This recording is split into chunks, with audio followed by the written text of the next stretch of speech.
বাংলাদেশ বিমানের এক পাইলট তার 5 বছরের একটা বাচ্চাকে নিয়ে টয়লেটে গিয়েছেন।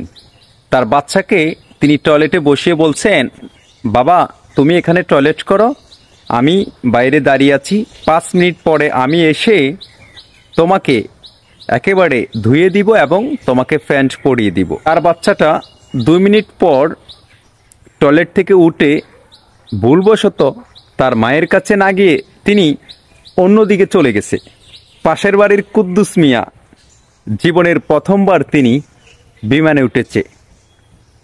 তিনি যখন টয়লেটে গিয়ে টয়লেট করতেছে, তার কিছুক্ষণ পরে বিমানের পাইলট ওই 5 বছরের বাচ্চার মা তিনি গিয়ে দরজা টন টন টন টন করে নাড়া দিচ্ছে, বাবা তুমি বের হও, আমি তোমাকে ধুইয়ে দিব, তোমাকে প্যান্ট পরিয়ে দিব।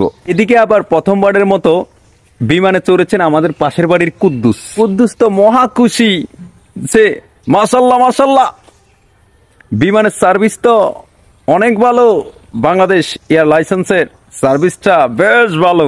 যখন কুদ্দুস মিয়া টয়লেট থেকে বেরোয় দেখলো বিমানের পাইলট, তখন রতন মিয়া বলে, বাহ কি চমৎকার সার্ভিস। বিমানে প্রথমবার ওঠার সুযোগ হয়েছে, কিন্তু তাদের সার্ভিস দেখে আমার কাছে ভীষণ ভীষণ ভালো লেগেছে। প্রিয় দর্শক, মোরাল অফ দ্য স্টোরি আমি আজকে বলতেছি, কেউ যদি হয়তো জীবনের প্রথম কোনো কিছু পায় তখন অনেক এক্সাইটমেন্ট থাকে, হয়তো না জানার কারণে অনেক কিছু জানতে হয়। তো আজকে এই গল্পটা আপনাদেরকে শুনিয়েছি পাশের বাড়ির কুদ্দুস মিয়ারে।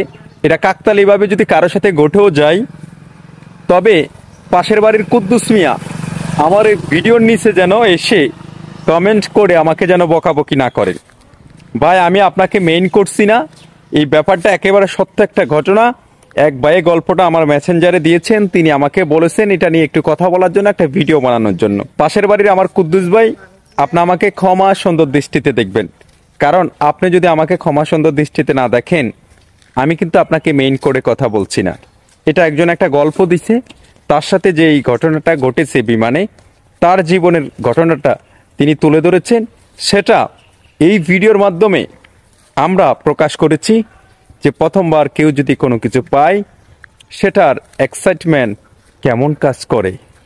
তাই তো ভিডিওটা যদি আপনাদের ভালো লেগে থাকে, পাশের বাড়ির কুদ্দুসকে আপনারা মেনশন দেন যে আপনাদের পাশের বাড়ির কুদ্দুস এই সমস্ত কাজ করতে পারে। আপনাদের পাশের বাড়ির কুদ্দুস মিয়াকে এই ভিডিওর কমেন্ট বক্সে একটু মেনশন দেন, যেন পাশের বাড়ির কুদ্দুস মিয়ার দৃষ্টিতে আজকে আমার এই ভিডিওটি পড়ে যায়।